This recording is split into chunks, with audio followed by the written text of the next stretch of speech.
새 노래로 주 찬양해 주 사랑이 나를 숨쉬게 해 하나님께 찬양 드리겠습니다.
주 사랑이 나를 숨쉬게 해. 세상 그 어떤 어려움 속에도 주 은혜로 나를 돌보시며 세상 끝날까지 지켜주시네. 주 사랑이 나를 이끄시네. 내가 갈 수 없는 그곳으로 주의 사랑 나를 붙드시며 세상 끝날까지 인도하시네. 주님만이 내 아픔 아시며 주님만이 내 맘 어루만지네. 어느 누구도 나를 향하시 주님의 사랑을 끊을 수 없네. 주님만이 내 능력이시며 주님만이 나의 구원이시네. 어느 누구도 나를 향하시 주님의 사랑을 끊을 수 없네. 주 사랑이 나를 숨쉬게 해. 세상 그 어떤 어려움 속에도 주 은혜로 나를 돌보시며 세상 끝날까지 지켜주시네. 주 사랑이 나를 이끄시네. 내가 갈 수 없는 그곳으로 주의 사랑 나를 붙드시며 세상 끝날까지 인도하시네. 주님만이 내 아픔 아시며 주님만이 내 맘 어루만지네. 어느 누구도 나를 향하시 주님의 사랑을 끊을 수 없네. 주님만이 내 능력이시며 주님만이 나의 구원이시네. 어느 누구도 나를 향하시 주님의 사랑을 끊을 수 없네. 주님만이 내 능력이시며 주님만이 나의 구원이시네. 어느 누구도 나를 향하시 주님의 사랑을 끊을 수 없네. 주님의 사랑을 끊을 수 없네.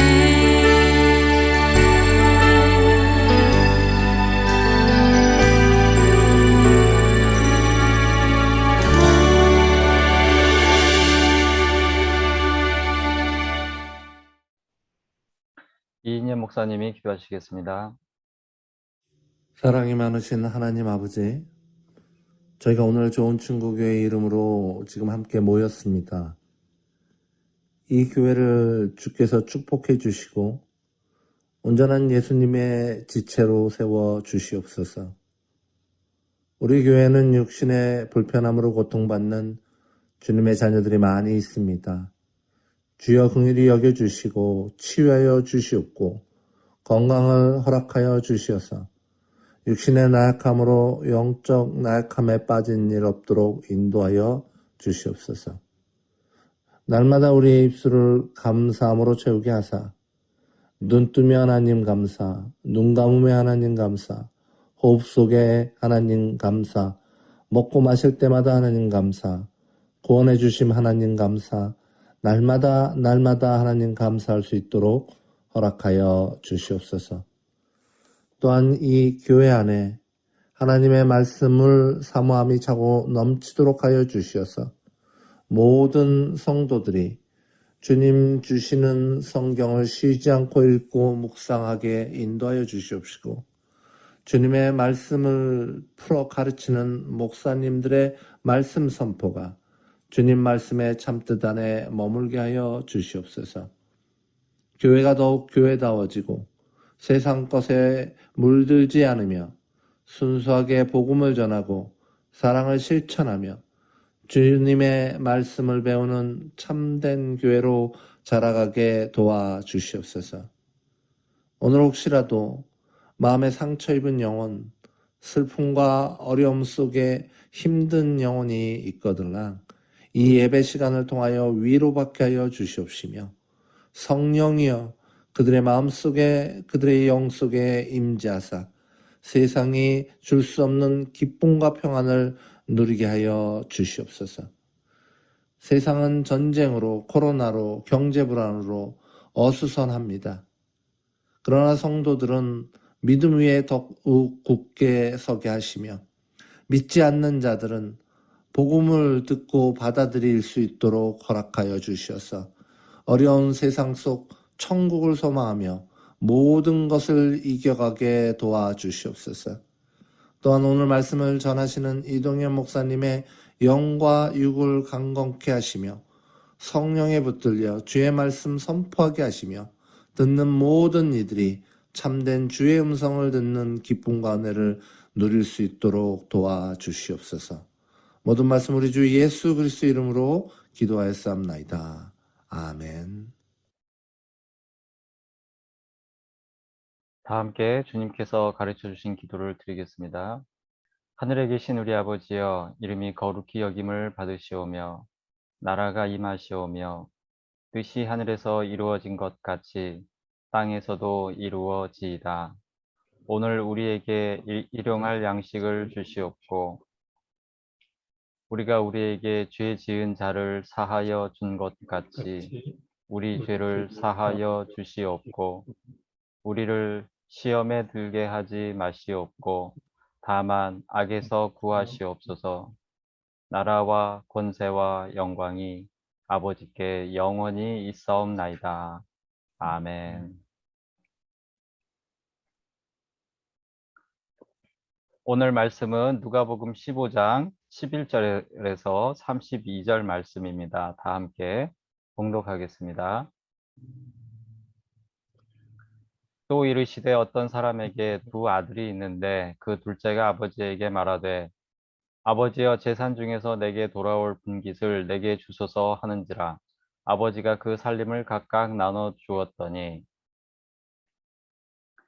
그 후 며칠이 안 되어 둘째 아들이 재물을 다 모아 가지고 먼 나라에 가 거기서 허랑방탕하여 그 재산을 낭비하더니 다 없앤 후 그 나라에 크게 흉년이 들어 그가 비로소 궁핍한지라.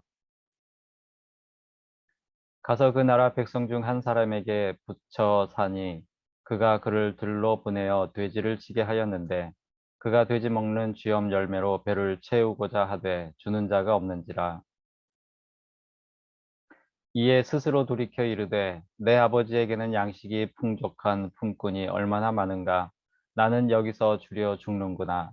내가 일어나 아버지께 가서 이르기를 아버지, 내가 하늘과 아버지께 죄를 지었사오니 지금부터는 아버지의 아들이라 일컬음을 감당하지 못하겠나이다. 나를 품꾼의 하나로 보소서 하리라 하고 이에 일어나서 아버지께로 돌아가니라. 아직도 거리가 먼데 아버지가 그를 보고 측은히 여겨 달려가 목을 안고 입을 맞추니 아들이 이르되 아버지, 내가 하늘과 아버지께 죄를 지었사오니 지금부터는 아버지의 아들이라 일컬음을 감당하지 못하겠나이다 하나 아버지는 종들에게 이르되 제일 좋은 옷을 내어다가 입히고 손에 가락지를 끼우고 발에 신을 신기라. 그리고 살진 송아지를 끌어다가 잡으라. 우리가 먹고 즐기자. 이 내 아들은 죽었다가 다시 살아났으며 내가 잃었다가 다시 얻었노라 하니 그들이 즐거워하더라. 맏아들은 밭에 있다가 돌아와 집에 가까이 왔을 때에 풍악과 춤추는 소리를 듣고 한 종을 불러 이 무슨 일인가 물은데 대답하되 당신의 동생이 돌아왔음에 당신의 아버지가 건강한 그를 다시 맞아들이게 됨으로 인하여 살진 송아지를 잡았나이다 하니 그가 노하여 들어가고자 하지 아니하거늘 아버지가 나와서 권한대. 아버지께 대답하여 이르되 내가 여러 해 아버지를 섬겨 명을 어김이 없거늘 내게는 염소 새끼라도 주어 나와 내 벗으로 즐기게 하신 일이 없더니 아버지의 살림을 창녀들과 함께 삼켜버린 이 아들이 돌아오매 이를 위하여 살진 송아지를 잡으셨나이다. 아버지가 이르되 예 너는 항상 나와 함께 있으니 내 것이 다 내 것이로되 이 동생은 죽었다가 살아났으며 내가 잃었다가 얻었기로 우리가 즐거워하고 기뻐하는 것이 마땅하다 하니라. 아멘. 오늘 설교 말씀은 이동현 목사님이 돌아온 탕자라는 제목으로 전해 주시겠습니다. 안녕하십니까, 여러분. 지난주에 저희 단톡방에, 이 참 반가운 소식과, 그 사진이 올라와서 참 기뻤습니다. 우리, 지금 사회를 보시고 계신 이종필 목사님, 그 한국에, 국수 사역하시는 그 가게에 우리 송현철 일사님께서 미국에 계시는 송현철 일사님께서 방문하셔가지고 함께 사진을 찍어서 보내주셨는데, 보면서 되게 신기하더라고요. 지금 저희가 함께 예배를 드리고 있는데, 여기 LA는 지금 그 오후 4시거든요. 지금 우리 이인영 목사님 계시는 동부는 지금 오후 한 7시?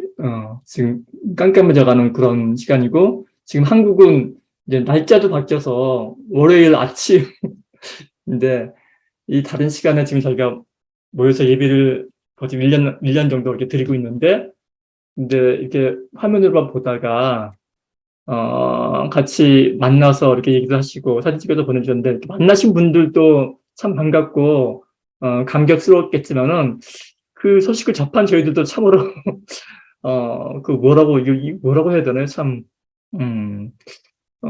하여튼 굉장히 기쁘고, 그런 어떤 감정을 느꼈습니다.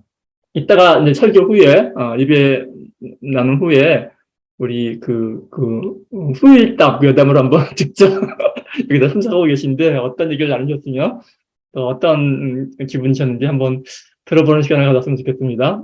기대해 주시고요. 오늘 제가 준비한 말씀은 그 유명한 돌아온 탕자 이야기입니다.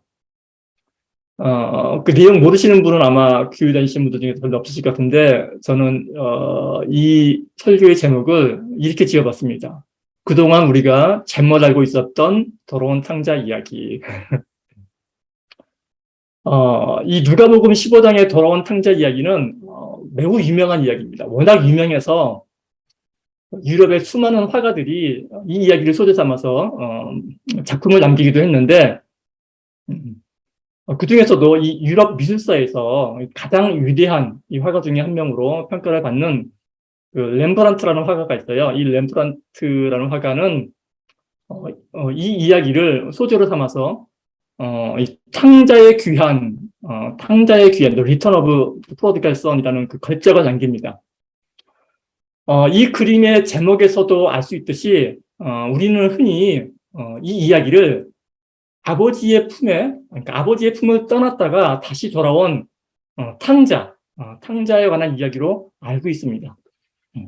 하지만 제가 오늘 강조하고 싶은 얘기는, 드리고 싶은 이야기는, 우리가 그동안 이 이야기의 주인공으로 알고 있었던 사람이 돌아온 탕자가 아니라는 것입니다. 이 이야기의 주인공이 돌아온 탕자가 아니라는 것을 말씀드리고 싶어서입니다. 이 이야기에는 총 3명의 등장인물이 나옵니다. 집을 떠났다가 돌아온 탕자 아들이 있고, 그리고 이 아버지와 함께 남아서 집을 지키고 있던 이 맏아들이 있죠. 맏아들이 있고, 그리고 아버지입니다. 이렇게 세 명의 등장 인물이 나오고, 우리가 본문에서도 읽어봤지만 이 이야기의 내용은 대충 이렇습니다. 어떤 사람에게 두 아들이 있었는데, 둘째가 아버지에게 그 유산을 미리 나누어 달라고 요청을 합니다. 사실 이 당시에 부모가 살아 계심에도 불구하고 이 유산을 미리 달라라는 것은 오늘날에도 그렇지만 그 당시에는 더구나 더 이 도저히 용납될 수 없는 매우 불경한 태도입니다. 그러나 그럼에도 불구하고 이 아버지는 둘째에게 둘째의 몫을 그 유산을 나누어 줍니다. 이 유산을 챙겨받은 아들은 먼 나라로 아버지를 떠나 먼 나라로 떠나가서 거기서 이 허랑방탕한 삶을 살다가 재산을 모두 낭비하고 맙니다. 그리고 나중에는 그 끼니마저 거르게 되자 하는 수 없이 다시 아버지 집으로 돌아가서 아버지 집에 이 종살이라도 할 생각을 하게 됩니다. 그래서 그렇게 이 거짓골이 돼서 팔까 털리고 이 거짓골이 돼서 돌아온 아들을 그 아버지가 이 버선발로 뛰어나가서 반기고 잔치를 벌였다라는 그러한 이야기입니다. 그래서 유럽의 수많은 화가들이 그린 장면이 바로 이때 그 아버지가 탕자 아들을 따뜻하게 맞이하는 모습이고, 이 장면은 또한 많은 목사들, 이 설교가들의 이 설교 포인트가 되기도 했습니다. 그러니까 그 집 나가서 이 개고생하다가 거짓골로 돌아온 그 탕자 아들들이 바로 우리들의 모습이고, 그럼에도 불구하고 그 한없는 사랑으로 따뜻이 품어주시고 반겨주시고 이 안아주시는 그 아버지의 모습이 곧 하나님의 사랑을 보여준다라는 것입니다. 그러니까 이 하나님을 떠나서 괜히 하나님을 떠나서 개고생 그만하고 하루라도 빨리 이 하나님께 돌아와야 한다라는 것입니다. 언제든지 꾸짖지 않으시고 받아주시는 그런 이 아버지의 품 안으로, 이 교회의 품 안으로 돌아오라는 그러한 이야기인 것이죠. 그래서 우리의 할 일은 집도나 우리가 할 일은 그저 아버지의 품으로, 하나님의 품으로, 이 교회의 품으로 돌아가서 안기는 일뿐이다라는 그러한 메시지인 것입니다. 그러니까 참 전도하기에 이처럼 잘 들어맞는 이야기도 아마 없을 것입니다. 그러나 여기까지는 이 이야기의 서막, 즉 1막에 불과합니다. 이어지는 이야기 속에서 이 바다들이 등장을 합니다. 이 바다들이 밭에서 일을 하다가 집에 돌아보니 잔치가 벌어졌습니다. 그래서 무슨 일인가 했더니만 이 집 나간 동생이 돌아와서 아버지가 이 살진 송아지를 잡아서 잔치를 벌이고 있다는 것입니다. 이 이야기를 들은 이 바다들이 순간 열이 받습니다. 열이 빡 받습니다.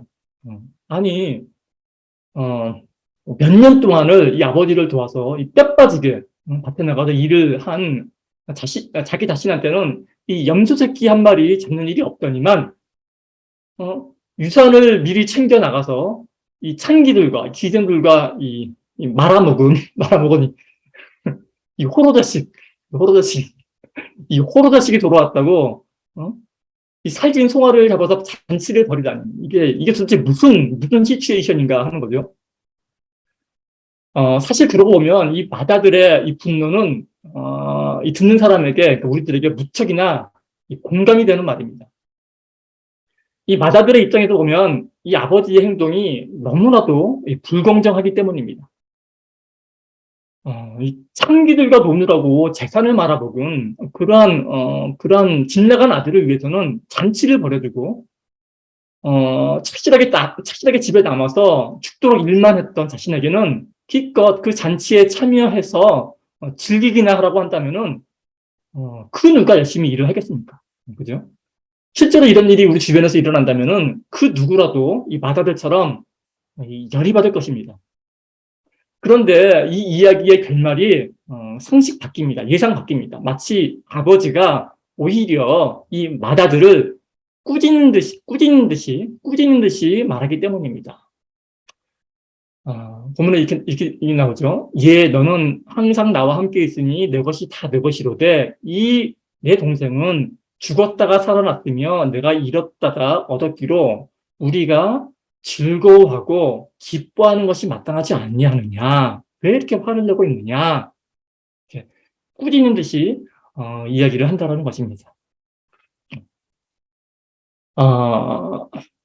우선 이 이야기를 우리가 제대로 이해하기 위해서는 늘 그렇듯이 이 이야기가 어떤 맥락에서 나왔는지를 먼저 살펴봐야 합니다. 먼저 이 이야기가 기록되어 있는 누가복음 15장은 이렇게 시작을 합니다. 먼저 1절부터 보면은 이렇게 시작을 합니다. 모든 세리와 죄인들이 말씀을 들으러 가까이 나아오니 바리새인과 서기관들이 수군거려 이르되 이 사람이 예수님이죠. 죄인을 영접하고 음식을 같이 먹는다 하더라. 이렇게 막 수군거립니다. 그러니까 예수께서 그들에게 이 비유로 이르시되, 이 비유가 바로 이 돌아온 탕자 이야기죠. 그러니까 예수님께서 이 비유의 말씀을 하신 이유는 이 비유에서 그 둘째 아들, 그 돌아온 탕자로 나오는 이 둘째 아들로 여겨지는 당시의 그 세리와 그 죄인들이 예수님의 말씀을 들으러 가까이 나아오자 이에 이 비유에서 이 착실한 맏아들격인 이 바리새인과 서기관들이 이 모습이 못마땅해서 수군거리기 시작하고 바로 이들에게 이 바리새인들과 서기관들에게 무엇인가 이 깨우침을 주시기 위해서 가르침을 주시려는 목적으로 바로 지금 이 비유의 말씀을 하고 계신다는 것입니다. 그러니까 이 이야기에서 예수님의 가르침의 대상은 그 둘째 아들격인 돌아온 탕자가 아니라 매사에 성경의 규정대로 행하는 성실해 보이는 그 맏아들격인 종교적인 사람들이었던 것입니다.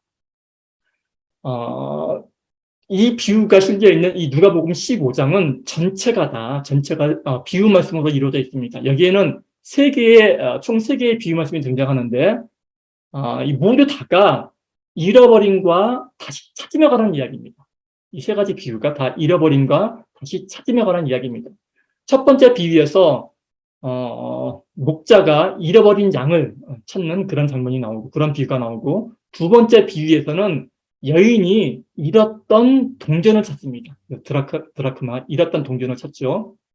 그리고 지금 우리가 살펴보고 있는 이 3번째 비유에서 잃어버린 바 된 것은 언뜻 보면은 그 집을 나간 탕자인 둘째 아들일 것 같지만 그렇지 않습니다. 사실 이 3번째 비유에서 잃어버린 바 된 것은 두 아들 모두입니다. 그러니까 이 맏아들 또한 잃어버린 아들이라는 것입니다. 종교적인 사람이나 종교를 떠난 이 종교를 등진 사람이나 모두 다 영적으로 잃어버린 존재라는 것입니다. 오늘 이 비유에 나오는 두 형제는 이 자신의 행복과 이 만족을 찾으려는 사람들의 2가지 기본적인 길을 보여줍니다. 그중 하나는 이 맏아들이 보여주는 당시의 이 도덕과 관습, 이 전통, 그 질서를 소중히 여기는 이 도덕적인 도덕에 순응하는 도덕적 순응의 길이고, 다른 하나는 이 집 나간 둘째 아들이 보여주는 이런 관습과 전통 등의 개인의 자유를 가로막는 그런 모든 것을 거부하는 자아 실현, 자아 발견의 길입니다. 그런데 이 2가지 삶의 방식은 그 방법은 다르나 그 추구하는 마음은 다를 바가 없습니다. 집 나간 이 둘째 아들이 원했던 것은 바로 아버지의 재물이었죠. 그러나 이에 못지않게 이 착한 맏아들 역시 원했던 것은 아버지의 사랑보다는 그 또한 아버지의 재물을 원했습니다. 둘 다 이 아버지와 멀어져 있기는 또 같다라는 것입니다. 동생은 멀리 떠난 반면 형은 아버지 옆에 남아서 아버지의 명을 어김없이 지킵니다. 그러나 그 형은 자기의 뜻을 관철하는 그 방법만 달랐을 뿐 자신이 원했던 바는 동생과 다를 바가 없었던 것입니다. 이 형의 마음속에는 언제나 저는 아버지께 불순종한 적이 없습니다. 그러니 아버지도 내 인생의 모든 일에 내가 원하는 대로 해주셔야 합니다. 라는 생각을 가지고 있었기 때문입니다. 그 방법상 한 명은 아주 못되게 굴었고 또 하나는 지극히 착해 보였을 뿐 둘 다 이 아버지의 마음에서 멀리 떠난 잃어버린 아들들이었던 것입니다. 이 두 아들 중에 그 누구도 아버지를 사랑하지 않았습니다. 그 둘 다 아버지를 이용해서 자신의 이기적인 목표를 이루려만 했을 뿐 아버지를 사랑해서 즐거워하고 아버지를 위해서 섬긴 게 아니었다라는 말씀입니다. 그 둘 다 동일하게 사랑의 잔치로 불러들여야 할 잃어버린 아들들이었던 것입니다. 그래서 이 비유 속에서 잃어버린 아들은 하나가 아니라 둘이었던 것입니다. 죄는, 성경에서 말하는 죄는 단순히 규범을 어기는 것 그 이상입니다. 스스로가 하나님 노릇했다면 충성을 했어도 죄인인 것입니다. 결국 이 비유를 통해서 예수님께서 말씀하시고자 하는 바는 이 하나님과 멀어지는 길이 두 가지라는 것입니다. 하나는 그분의 규율을 어기는 것이고 또 하나는 그분의 모든 규율을 빠짐없이 열심히 지키는 것입니다. 열심히 교회에 다니며 충성을 했던 이 형 부류의 도덕적인 사람들에게는 이 충격적인 메시지가 아닐 수 없습니다. 하나님의 율법에 힘써 순종을 하는 게 오히려 그분께 반항하는 하나의 전략이 될 수도 있다니 오늘날 열심히 교회를 다니는 기독교인들에게는 잘 납득이 가지 않는 그런 메시지일 것입니다. 그러나 사실 성경에 복음이 말하고자 하는 바가 바로 여기에 있습니다. 예수님의 메시지, 즉 이 복음은 오늘날 이 교회에서 널리 설교되는 그런 종교적인 메시지와는 사뭇 다릅니다. 오늘날 교회에서 설교되는 메시지는 그저 이 도덕적으로 올바른 그런 종교인이 되어서 하나님께 순종하라는 한마디로 받아들이라는 그런 메시지가 대부분이지만 그러나 예수님의 복음은 그 맏아들의 편도 그렇다고 해서 그 둘째 아들 돌아온 탕자의 편도 아닙니다. 그 둘 사이의 중간 그 어느 지점도 아니고 그것과는 전혀 다른 그 무엇입니다. 예수님의 복음은 종교나 무종교, 도덕이나 부도덕, 정치적으로 따지자면 보수나 진보 그러한 개념으로 나뉘어질 수 없는 그 어떤 것이라는 말씀입니다. 예수님께서는 이 세상을 도덕적인 착한 사람과 부도덕한 나쁜 사람으로 가르지 않으십니다. 진정한 복음은 착한 사람은 천국에 가고 나쁜 사람은 지옥에 간다고 가르치지 않습니다. 이 비유 속에서 이 아버지는 두 아들이 모두 다 동일하게 틀렸는데도 이 아버지는 둘 다 소중히 여겨 사랑의 잔치 속으로 불러들입니다. 복음의 관점에서 보면 모든 사람이 틀렸으나 모든 사람이 사랑을 받는다는 것입니다. 그렇다면 이 비유의 진정한 주인공은 누구일까요? 이 비유의 주인공은 돌아온 탕자도 아니고 그렇다고 맏아들도 아니고 바로 아버지입니다. 돌아온 탕자를 그 영어로 그 프로디갈 선이라고 하죠. 여기서 이 탕자로 번역되는 형용사, 이 프로디갈이라는 형용사는 사실 뭐 제멋대로 굴다, 뭐 방탕하다라는 뜻보다는 낭비하다라는 뜻이 더 강합니다. 무모할 정도로 씀씀이가 해프다. 하나도 남김없이 다 써버린다. 그러한 뜻이 훨씬 더 강합니다. 그래서 결국 이 이야기에서 가장 방탕한, 가장 프로디갈한 사람은 돌아온 탕자도 아니고 그렇다고 바다들도 아닌 바로 아버지 자신인 것입니다. 이 아버지는 그 거지 같은 탕자 아들에게도, 그리고 그 위선적인 맏아들에게도 대가 없는 사랑을 낭비하듯이 마구 퍼붓기 때문입니다. 그래서 이 비유를 통해서 예수님께서 오늘날 전하시고자 하는 메시지는 단순히 우리가 알고 있는 것처럼 이 빗나간 탕자 아들을 향해서 어서 빨리 회개하고 돌아오라는 그런 메시지가 아닙니다. 이 비유 말씀을 통해서 예수님께서 전하시고자 하는 메시지는 이 맏아들과 또한 이 둘째 아들로 대변되는 종교적인 사람 혹은 종교를 떠난 모든 사람, 그러니까 세상의 모든 부류의 사람들에게 전하는 그러한 메시지인 것입니다. 어느 누가 다른 한쪽을 향해서 분노를 하거나 조롱을 하거나 또 조롱받을 그런 근거가 전혀 없다라는 것입니다.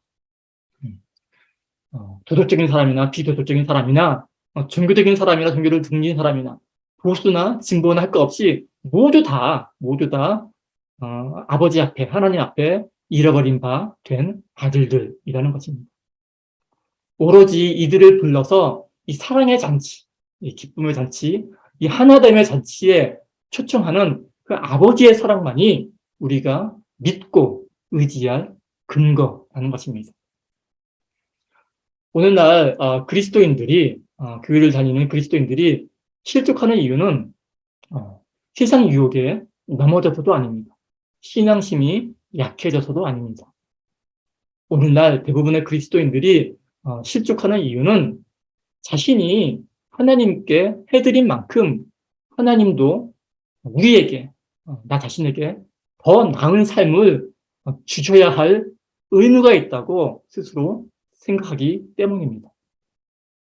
그러나 예수님은 이 비유를 통해 도덕적인 비행을 하나도 저지르지 않은 신앙심 깊은 성직자로 할지라도, 즉 목사로 할지라도 가장 방탕하고 이 부도덕한 사람 못지않게 영적으로는 철저히 잃어버려진 상태에 있음을 우리에게 보여주시는 것입니다.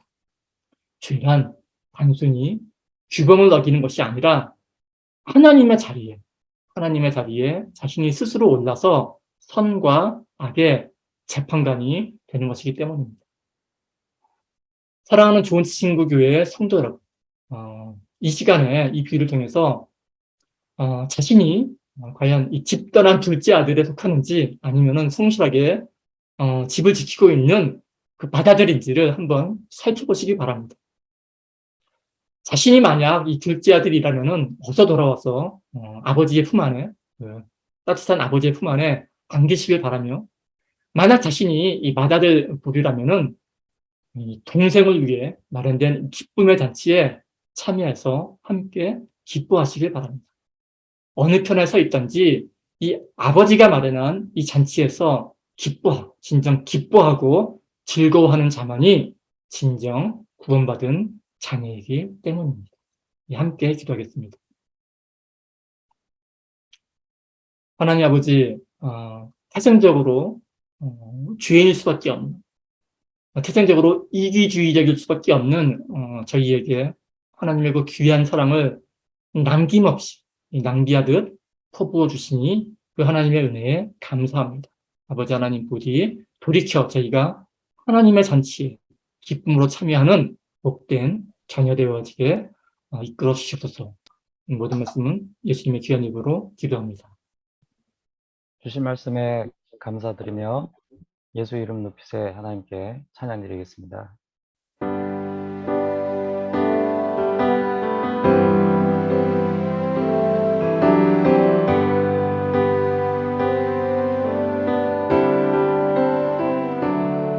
수많은 무리들 줄지어 그분을 보기 위해 따르네. 평범한 목수인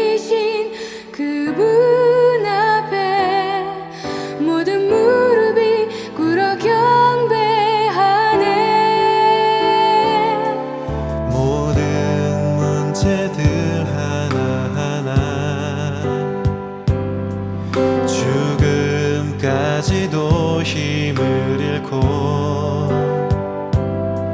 생명의 근원 되신 예수 이름 앞에 모든 권세들 굴복하네.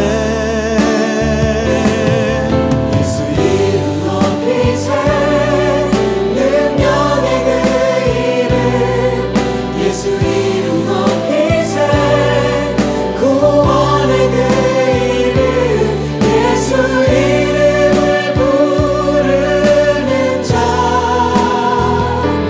예수 이름을 믿는 자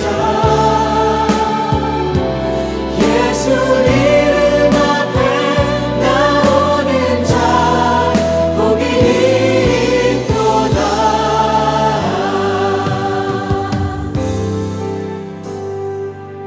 수많은 무리들 줄지어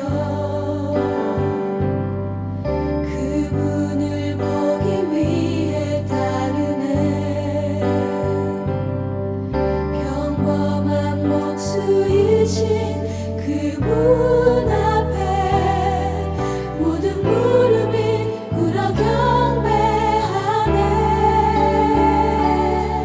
모든 문제들 하나하나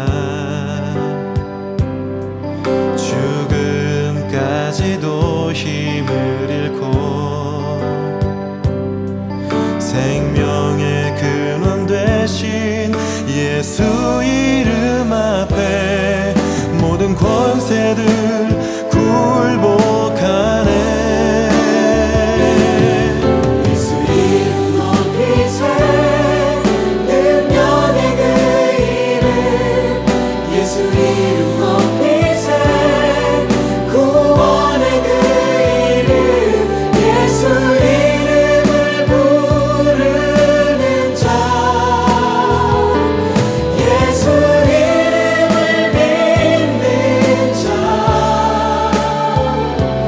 예수 이름 앞에 나오는 자 복이 있도다.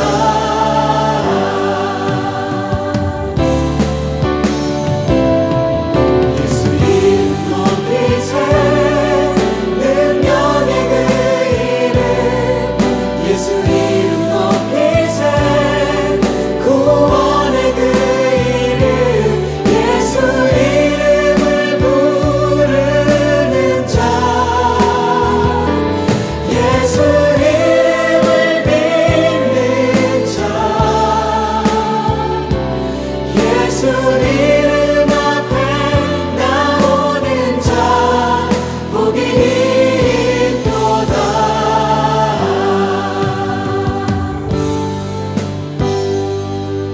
능력의 이름 구원의 이름 그